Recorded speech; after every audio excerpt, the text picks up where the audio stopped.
If you're rushing out to buy Braids or Panoptic Mirror right now, I want you to stop and take a breath. Just take one moment and let's chat about this. This was a pretty good day for bands. I think overall the Commander panel communicated their vision to us pretty effectively about some of the decisions they made and some of the decisions that they didn't make. Pretty safe in all of their decisions and reasoning, but solid. However, the prices of these cards are not. This is the exact wrong time to buy them.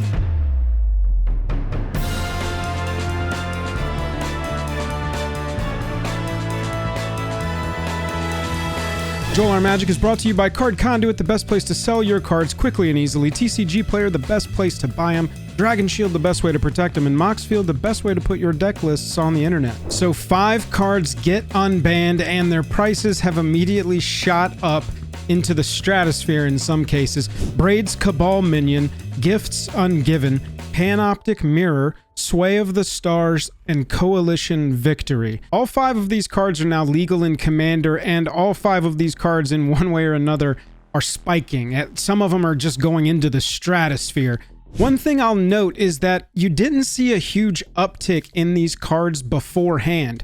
We noticed on stream earlier today when we were watching these prices climb in real time that it seemed like in the days leading up to them there was just a very normal amount of speculation. And I thought it was an interesting note that I wanted to also include in the video because it kind of speaks to how well that Commander panel was tight-knit and kept this information on the inside. It didn't leak wide. I don't know what individual people may have done, but you can see in a lot of these charts that there was just a normal, typical amount of speculation that you would see around any of the ban list cards that were kind of in that middle tier of maybe this could get unbanned if you have the right reasoning for it. You didn't see a ton of the ones that got banned today going up prior to the actual day. Brace yourself, okay? I'm going to start the discussion off with a little bit of a jump scare. It's foil-etched Braids Cabal Minion. This card will catch you off guard if you're not looking at it the right way when it hits the battlefield. But look, LP foils of this, 13. I mean, you can see the chart here. It's not even showing what's actually happening with the price. This is still showing that like $2.32. You see what the availability is though. You see what's actually listed on here. These are in the process of shooting up like crazy. And that's not the only version of Braids Cabal Minion right now that's getting affected. We've got the 4 different versions. This is the OG. This is the Odyssey copy. And look how much people want the retro frame of this. $4, $2.99 shipping for a damaged copy. $8 with free shipping for a damaged copy. With Braids Cabal Minion, it was banned because it created toxic play patterns, especially used as a commander. Braids is actually one of the main proponents of having a banned as commander list that's separate from the overall ban list, or having a okay in the 99 list, however you want to look at it, because cheating her out early leads to opponents sacrificing lands before you ever get to play the game. In today's meta, the panel argued she's still oppressive, but only if she lives. Their logic was kind of like just play more removal. It was a little polarized reaction from the community, but overall, I think that the player base, the community, is going to be responsible for sort of a spiritual banned as commander list, because I think that I would never be like, okay, I'm super down to play against your Braids Cabal Minion deck again. Play against it once, or if I sit down and I'm like, all right, let's beat each other's face in. We're going to play highest power level, not CDH. Rock and roll, anything goes. That's when the person's pulling out Turgid. I mean Braids. You see what I'm saying? You don't play against Turgid a lot. I think the same thing is going to happen to Braids. I really do think it's a good tool in some 99s though, and I think that it's a great card to be legal for Commander, just not a great card to be legal as your Commander, you know? People are fiending for this stuff right now, y'all, and there's no reason to. These cards are going to get reprinted soon, and that's kind of the thesis of this whole video. Within the next couple of years, these cards are going to pop up. These cards are going to be reprinted as a talking point for sets. None of them are in that category of like, oh yeah, this is going to move a set by itself. I'm so excited. We got the Braids Cabal Minion box toppers. I can't wait. That's not going to do anything for anybody. But God, 1,000%. Well, I mean, it's up to $1, but really, is it? We're up in the $5 range, even for the basest of based copies, based copies, based unbans, base copies. So while none of them may be moving a set, they absolutely will get reprinted. And so this FOMO price doesn't lead me to think, oh, I need to go be buying these right now. This leads me to go, I need to go find these in my collection so that I can sell them immediately. I got to get them out of here. I want to flip this immediately into all this hype however I can. If it's a trade, if it's a straight up sell, even if you take it up there, take your copy of Gifts Ungiven from the Vault Exile lightly played foil. And if you can get $30 for that thing right now, $9, $10, just a few days ago, it's free money. It's free real estate. It's right there. Get over there. Look at how this price has gone and is actually even double that. Gifts Ungiven was originally banned for being an instant speed tutor that could enable game-ending piles and graveyard abuse. It was exiled while Intuition got to be legal, but with Bracket 4, Bracket 5, and Commander now being a thing, the panel felt like that format could now accommodate the level of efficiency that Gifts Ungiven puts forth. Community reaction on this one's been mixed. CDH players are super excited about it. Breach decks apparently get better. But casual players are mostly confused as to why this was banned in the first place, because I don't really understand how it can be that like most powerful level of it while you've got, you know, Cyclonic Rift legal in the format, and it's very evident that that card is way more oppressive. Personally, I think I'm on board with the panel's reasoning on this. Gifts Ungiven is a card that in 2025 is not as oppressive as it was, and I think that it will be a fun, cool tool for certain decks.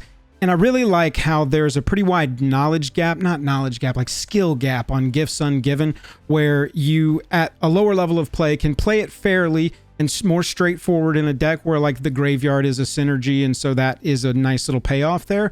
Or you can play it at the highest echelon where you know what to do with it, you know what to get with it to cause a no-win situation choice for your opponents. But overall, I like this unban a lot. If we can provide more tools that are fun in casual decks, but can be tweaked or played a certain way to be a very powerful thing, as long as we're keeping a cap on that with a combination of game changers and brackets, I think that's a really good place to be. I like this unban a lot, and you can see that the market does too. Your Gifts Ungiven foil etched double masters, near mint foil for $8.50. I don't understand what that is. I'm gonna buy that. Oh, well, there you go. In real time, ladies and gentlemen, that was a mistake. Man, I really thought I had just snapped off a $9 copy of foil etched Gifts Ungiven. Here we go. Back to the video. Just under $40, over $40, upwards to $50 right now for near mint copies of this. This is from 2x2, okay? This was one of the most recent reprints of the entire batch of 5 cards. I think a lot of people are going to be wanting this version as well. This is the one I personally like the most. I prefer this to the JSART, but let me know down in the comments what's your favorite version of Gifts Ungiven. This is one of the ones I'm most excited to play with and build into decks personally. I like Reanimator, blue Reanimator decks. This is definitely going in there, but this is also a huge candidate for a reprint in a secret layer, especially because a lot of these prices are going to settle down. These are going to spike like crazy, which is why I'm encouraging that you think about parting ways with your Gifts Ungiven or any of these 5 that are going crazy nuts right now. I think these will retrace, you know, in the shorter term, but then a reprint is going to make them absolutely tank, and that's basically what we're waiting for. If you're somebody who's sitting here and you don't have a copy of any of these at all and you want them, proxy them. Just wait. Just proxy up a copy. Wait until this insane hype has passed, and I promise you, you're going to forget about it. And then there's going to be a secret layer that pops up in the next 6 to 8. There's going to be some sort of master set in the next 2 years. Some sort of like special guest Gifts Ungiven that's in a Spider-Man treatment, and it's Gwen handing spider shooters to Spider-Man, except in Arena it's not Gwen handing rope slingers to intellectual property distinct, not Peter Parker.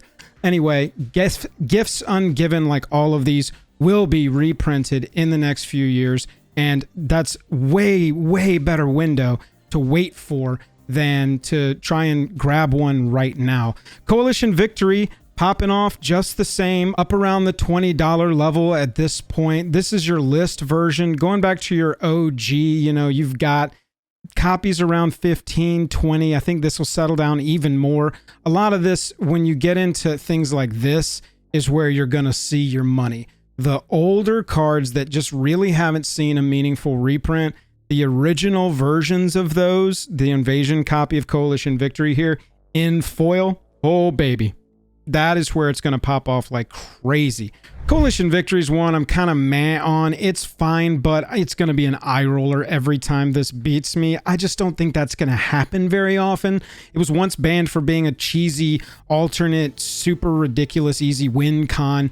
It requires a full color commitment, creature of each color, making it sort of clunky, but dangerous in the right deck. I mean, basically, you just have to have your commander out and every basic land type represented if you're a 5-color deck, and you win for 8 mana. With the level of powerful stuff that's present in Commander in 2025, Coalition Victory was mostly kind of laughed at. Most people were just like, all right, whatever, welcome on back in. I hope you don't only have one creature of each color, because I'm going to respond by path to exiling your 5-color creature, and that spell's going to fizzle. Do you pass? We're not going to buy the $1,000 one, but you know what I'm saying. Looking at a card like Gifts Ungiven, your original here, if you go and take it to the foil, you've got a little bit of a multiplier for sure. It's absolutely just going nuts right now. If you're sitting on these, I'm telling you, my best encouragement right now is for you to consider heavily parting with these in the short term in a trade or a sale, and then just reacquiring them when they're reprinted. I'm not saying part with, you know, the first pre-release foil you ever pulled, Gifts Ungiven. If it's a personal card of yours, of course, just hang on to it. There's no opportunity cost there. It means something to you. But if you've got a copy of Panoptic Mirror that's even in crap condition, y'all, crap condition, damaged copies of Panoptic are going for $50 right now. And that is your biggest indicator that you need to be waiting. Unless you just have to have a copy of this for some kind of tournament or somewhere where it's required that you have non-proxy cards. And I don't even feel like most CEDH nowadays requires that, which is, I feel like, I don't even think they're going to want this card. And so I don't think there's any reason to just go out and acquire this one right now when you could just be patient and wait on it. And talking about old cards that don't have to be in good condition to mean anything right now, Sway of the Stars, the 5th card that got unbanned today, is $14 plus $1 for shipping for a heavily played copy. Heavily played, going around 15, moderately, into your lightly played up around 20. Sway of the Stars is a 10-mana reset button that got axed years ago for the sin of making games drag on forever, especially in like blue control stuff that can potentially recover faster than everyone else, but now most everybody just kind of scoffs at this. I thought, honestly, that the reaction to this card being unbanned was going to be stronger. This was in my there's no way possible. I don't ever think this could possibly come off the ban list because it's so dumb and silly and breaks the game and makes the game not even the game. What are we doing with Sway of the Stars? However, I can see the argument on the other side. It makes sense to me. You know, everybody's going to have an equal chance. You're down to that 7 life. There's nothing on the battlefield. I think it'll be funny to play this against me one time, maybe, and then the second time I'm going to be like, all right, Sway of the Stars, here we go. They tapped 10, and now we got to do some crazy stuff, and we'll see who can deal 21 damage fastest. This is the best time to part with these. If you have a foil of this, you are making $80. You're making 65 for a heavy play copy. Hope you had some old foils of these sitting around. If you want to flip them right now, it's the right time. This is the signal. Consider it. Consider it. Panoptic Mirror is kind of infamous for making infinite loop turns possible.